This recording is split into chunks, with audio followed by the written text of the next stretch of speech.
Hello दोस्तों, स्वागत है आपका आपके अपने यूट्यूब चैनल मैथ पाठशाला पर। मैं अमन शर्मा। आज आपका औसत का अंतिम भाग होगा। इससे पीछे मैंने आपको एवरेज का सभी भाग कवर करा दिया है। आज का जो भाग है वो एक विविध पोर्शन होगा। इसमें कुछ विविध के हम लोग क्वेश्चन लेंगे। आपको करना क्या है, वीडियो को पॉज करिए और सभी क्वेश्चन को पहले खुद से बनाने का प्रयास करना है, क्योंकि आप पीछे पूरा एवरेज समाप्त कर चुके हैं। तो चलिए हम लोग शुरू करते हैं आज का अपना क्लास। पहला क्वेश्चन देखिए, 24 छात्रों तथा एक शिक्षक का एवरेज आयु 16 वर्ष है। अब देखिए, छात्र हैं 24 और एक शिक्षक, तो कुल मिला के कितने लोग हो गए भाई? 25 लोग हो गए। इनका एवरेज आयु है 16, तो यहाँ से योग कितना होगा? 25 गुणा 16 होगा। गुणा करिए भाई इनकी, 25 सिक्का 150 बचा 15, 25 एकम 25 और 15 कितना हुआ भाई? 40। यानी 24 छात्र और एक शिक्षक की जो आयु का योग है वो कितना है? अपने पास 400 है। आगे देखो, यदि क्लास के शिक्षक की आयु निकाल दी जाए तब औसत 1 वर्ष कम जाता है। यानी 25 की जगह अब कितना हो गया? 24 हो गया। तब आयु कितना रह गई भाई? 15 रह गई, एक कम गई ना। तो योग कितना होगा भाई? 15 चौका 60 बचे 6 और 15 दूनी 30 और 6 कितना हुआ? 36 हो गया। अपने पास 25 लोगों का योग है 400, 24 लोगों का योग है 360। क्वेश्चन में कहा गया है क्लास के शिक्षक की आयु क्या होगी? गौर से समझिए, अगर हम लोग 24 छात्र और एक शिक्षक के योग में से 24 छात्रों का योग को बाहर कर दें तो अपने पास शिक्षक की आयु बचेगी। तो अपने पास जो शिक्षक की आयु होगी, शिक्षक की आयु पूछा है आपसे, वो कितना होगा भाई? तो 400 में से 360 गया, 40 होगी। यानी आपके पास जो आंसर होने वाला है दोस्त, वो कौन सा ऑप्शन होगा? सी ऑप्शन इज करेक्ट बना आंसर। अब आपने इस क्वेश्चन को इस प्रकार से बना लिया। कैसे और बना सकते हैं वो देखिए, मौखिक कैसे बनाते। दिया हुआ है 24 छात्र और एक शिक्षक की एवरेज आयु 16 वर्ष है। बहुत ध्यान समझना है, मौखिक कैसे बनाओगे। कितनी है भाई? 16 वर्ष है। आगे देखो, कहता है यदि शिक्षक को निकाल दे तब औसत आयु 1 वर्ष कम जाती है। यानी अपने पास जो एवरेज आयु है 1 वर्ष कम जाती है 24 लोगों की। शिक्षक तो बाहर हो गया, कितना बचा? 24। तो 24 एकम 24। योग कितना आपका होगा? 24 एकम 24। 24 और 16 कितना हुआ? अपने पास यहाँ से 40 हो गया। यही क्या होगी? शिक्षक की आयु होगी। उम्मीद करता हूँ आपको दोनों ही प्रकार बहुत पसंद आया होगा। नहीं समझ में आया है कमेंट करिए, दोबारा से वीडियो को देखिए और अच्छे से क्लियर होगा। चलिए अगला क्वेश्चन देखिए दोस्त, 2 नंबर नेक्स्ट। ठीक है, क्वेश्चन नंबर 2 क्या कहता है? क्वेश्चन में कहा गया है, बहुत अच्छे समझना है, यदि 5 सदस्यों के एक क्लब में एक सदस्य की आयु, एक सदस्य की जगह एक नया सदस्य आ गया, तब क्लब के 5 सदस्यों की औसत आयु वही रहती है जो 8 वर्ष पहले थी। ठीक है, हटाए गए तथा लिए गए सदस्यों की आयु में अंतर क्या होगा? देखिए इसका आंसर ऐसे ही देख लो, 8 पंजे 40 हो गया, लेकिन ये 40 हुआ कैसे? अब मैं उसका आपको बताऊंगा, बेसिक जानना जरूरी है। देखिए ये 5 सदस्य आपके पास है। हमने मान लिया एक सदस्य का जो एवरेज आयु है वो x है। ठीक है, तो 5 का योग कितना होगा? 5x होगा। दोस्त बहुत ध्यान समझना, जल्दबाजी नहीं करना। ठीक है, आगे देखो, एक सदस्य की जगह मान लो यहां से y का निकल गया और z का आ गया, तब भी कितने लोग रहते हैं? ये 5। ठीक है, अब ये क्वेश्चन कहता है तब क्लब के 5 सदस्यों की औसत आयु वही रहती है जो 8 वर्ष पहले थी। यानी 8 वर्ष पहले थी, यानी x माइनस 8। 8 वर्ष पहले तो इतनी होगी 5 लोगों की। तो यहां से कितना होगा? 5x minus y plus z बराबर हो जाएगा 5x माइनस 8 पंजा 40। हो गया नहीं? 5x से 5x हो गए कैंसिल। तो यहां से अपने पास आएगा z माइनस बाई, या फिर हम यहां से माइनस यदि हम लोग कॉमन ले लेते हैं, इधर से माइनस कॉमन ले लो तो कितना हो जाएगा यहां से भाई, ये z माइनस का बाई माइनस z और बराबर माइनस 40, माइनस से माइनस कैंसिल। यही क्वेश्चन में पूछा गया था, तब हटाए गए तथा लिए गए सदस्यों की आयु में कितना डिफरेंस है, तो आप कहोगे सर 40 वर्ष का डिफरेंस है। यहां तो बात क्लियर है। बाकी आप मौखिक भी कर सकते थे, यदि 5 सदस्य हैं तो 8 वर्ष पहले 8 पंजा 40, यही उसका डिफरेंस होगा। Option number D is correct one answer. आगे बढ़ा जाए, चलिए अगला क्वेश्चन देखिए। नेक्स्ट क्वेश्चन नंबर 3, 15 चलचित्र थिएटर में औसतन प्रत्येक थिएटर में 600 दर्शक आते हैं। यहां पर कहा गया है आपके पास 15 सिनेमा घर हैं और हर दिन एक सिनेमा घर में 600 लोग आता है। अब मैं आपसे कहूं तो 15 सिनेमा घर में कितना लोग आ रहा होगा, तो आपका जवाब होगा सर 15 छिक्का 90, 9000 व्यक्ति या दर्शक उस मूवी को देखने थिएटर में आ रहा होगा। ठीक है, ओके। आगे देखो, यदि उनमें से 6 थिएटर बंद हो गए, यानी बंद हो गए मतलब कितना हुआ, 15 थे थिएटर अपने पास, अब कितना रह गए, 9 रह गए। आगे देखो, तब थिएटर में आने वाले कुल दर्शकों की संख्या वही रहती है, वही मतलब ये 9000 ही रहती है। ओके, आगे देखो, तो शेष थिएटरों में से प्रत्येक थिएटर में दर्शकों की औसत दैनिक संख्या क्या है दोस्त। तो देखो, अब ये जो है अपने पास योग, ये बाकी 9 थिएटरों का है 6 बंद होने के बाद। आपसे पूछा है एवरेज, तो अब हम इसमें क्या करेंगे भाई, 9 से भाग दे देंगे, ये कैंसिल हो गया और आपके पास जो आंसर आ गया वो कितना आया, 1000। यानी option number B is correct one answer this question.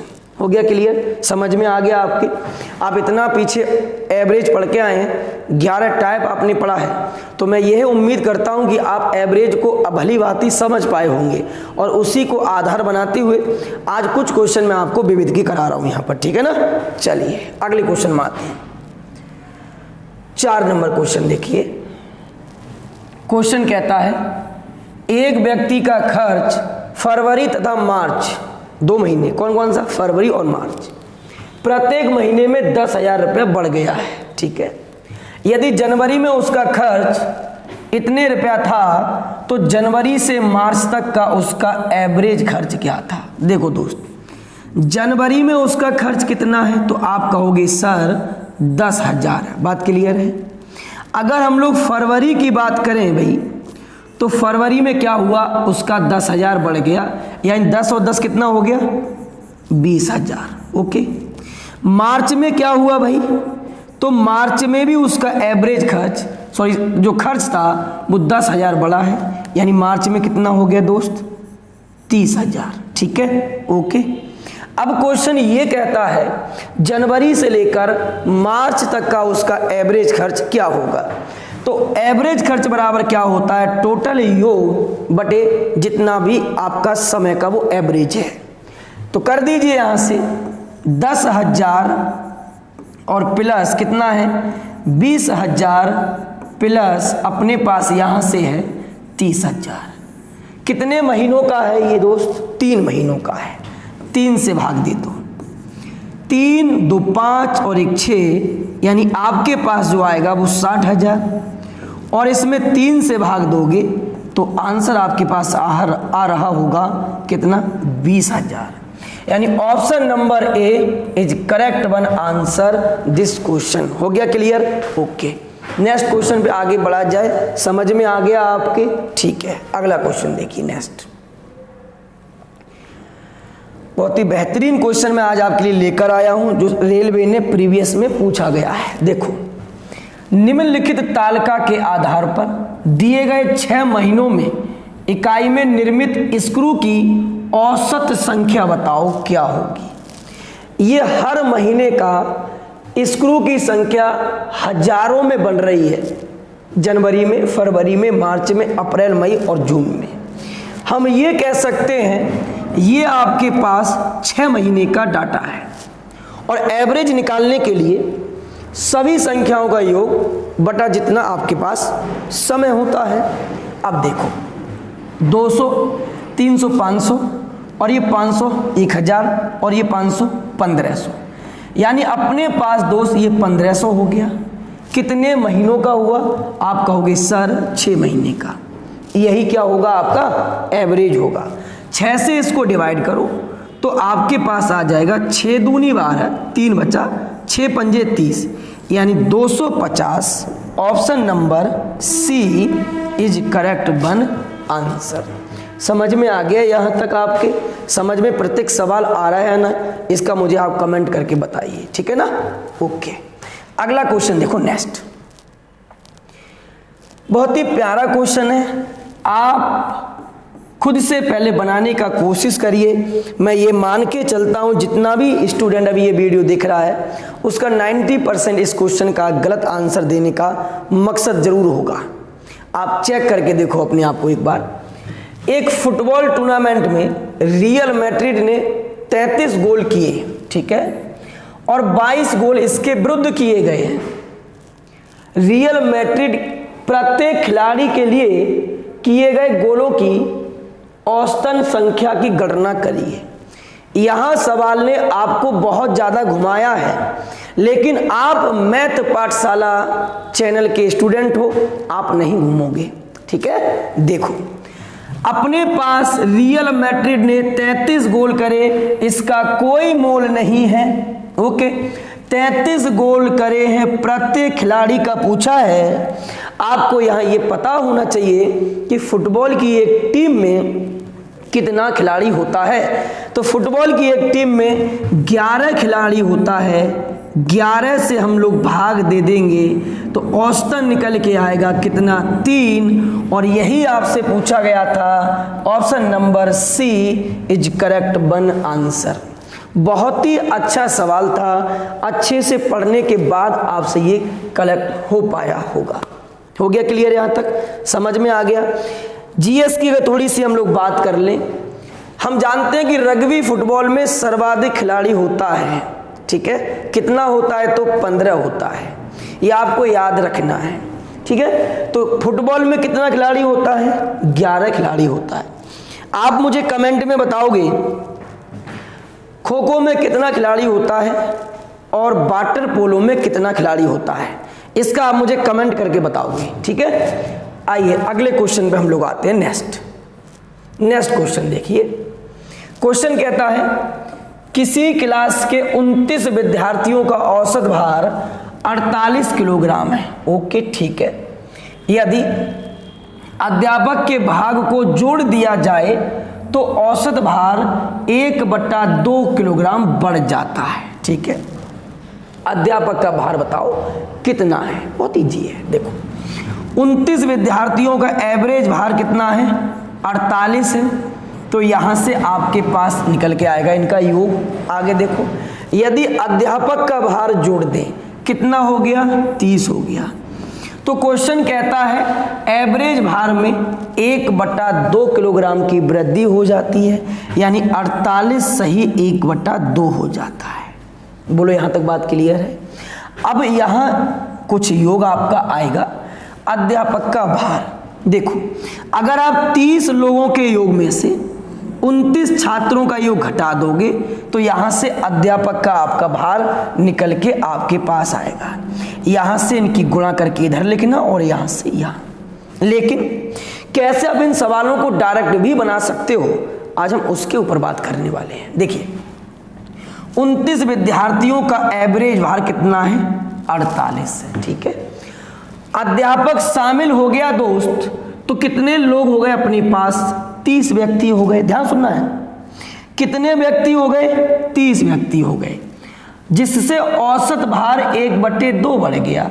यानी पहले औसत था 48, 30 लोग आने पर यदि एवरेज 1/2 बढ़ता है, ठीक है, तो योग में कितना वृद्धि होता होगा पहले वाले में? तो यहां से कितना आ गया आपके पास? 15 आ गया। और हम आपको पहले ही बता चुके हैं, जो परिवर्तन संख्याओं में होता है वही औसत में, और जो औसत में होता है वही संख्याओं में। यानी 15 एवरेज बढ़ जाएगा, 15 इधर आप ऐड कर दोगे तो आपके पास आंसर कितना आएगा, 63 आएगा। समझ गए। आप इस क्वेश्चन को मौखिक भी घुमा सकते थे। देखो कैसे, 29 है, ये औसत 48 था, 1 आ गया 30 हो गया, एवरेज बढ़ा 1/2, 30 का 1/2 15 है, 15 48 में ऐड कर दोगे तो आंसर कितना आएगा आपके पास, 63, जो आपके पास ये आ गया। यहां से आप बेसिक भी कर सकते हो और बेसिक करने पर पाओगे आंसर कितना आएगा अपने पास, 63। हो गया क्लियर? ठीक है, अगला क्वेश्चन देखो। नेक्स्ट, ये क्वेश्चन यहां दिया हुआ है, 3 संख्याओं का औसत 28 है। यदि सबसे छोटी संख्या में 2 जोड़ दिया जाए और सबसे बड़ी संख्या में 5 घटा दिया जाए तो मध्य का अंक समानांतर माध्य हो जाता है। समानांतर माध्य का मतलब वह जो मध्य में संख्या है, आप जो भी संख्या मान रहे हैं A B C, उसका जो औसत है वो कितना बन जाता है, उन तीनों ही संख्याओं का B बन जाता है। ठीक है, आगे देखो, जबकि आंकड़ों के इस समुच्चय का परास 36 है। दोस्त, परास क्या होता है, सबसे बड़ी माइनस सबसे छोटी, माइनस सबसे छोटी, ये आपके पास होता है परास। ठीक है, इन 3 संख्याओं में सबसे बड़ी संख्या कौन सी है, इसका आंसर आप मुझे कमेंट करके बताओगे कितना आपका आता है। अगर आप इसका आंसर मुझे कमेंट में बता देते हैं, मैं ये मान के चलूंगा कि जितना एवरेज मैंने आपको पढ़ाया है आप बखूबी रूप से उसको समझ पाए हैं। ठीक है, कमेंट जरूर करना है। चलिए नेक्स्ट क्वेश्चन देखिए, अगला क्या कहता है भाई। नेक्स्ट क्वेश्चन की थोड़ी बात कर ली जाए। पहली 50 प्राकृतिक संख्याओं का मध्यमान क्या होगा, औसत क्या होगा। तो देखिए, प्राकृतिक संख्या 1 से लिखना हम शुरू करते हैं, और आपको हमने शुरू में क्या बताया, जहां पर अंतर समान चलता है वहां average first number and last number by 2 होता है। ठीक है, प्राकृतिक संख्या 1 से शुरू होती है और ये 50 तक गई है, तो पहला 1 है, अंतिम 50 है और बाई 2 कर देंगे, यानी 51 का आधा करोगे तो आपके पास 25.5 आएगा। यही आपका आंसर हो गया। Option number B is correct one answer. समझ में आ गया? थोड़ी सी बात को यहाँ और समझने की कोशिश करो। ये कैसे आता है, देखो हम जानते हैं लगातार, ध्यान सुनना है, लगातार n प्राकृतिक संख्याओं का दोस्त जो योग होता है, ध्यान सुनना है, वो योग होता है n ब्रैकेट n+1/2 होता है। ठीक है, हम जानते हैं कि एवरेज बराबर क्या होता है, संख्याओं का योग बटे नंबर ऑफ टर्म, जितना भी आपके पास संख्या है। तो संख्याओं का योग तो ये अपने पास है, और यहां से बटे में 2, और संख्या अपने पास n है, तो n से n कैंसिल हो गया, n+1/2। सीधा सीधा प्राकृतिक संख्याओं के लिए इसीलिए हम लोग यूज करते हैं। जैसे 50 का पूछा है, 50 में 1 जोड़ दिया और उसका हमने आधा कर दिया, तो आंसर आ गया 25.5। हो गया क्लियर? समझ में आ गया?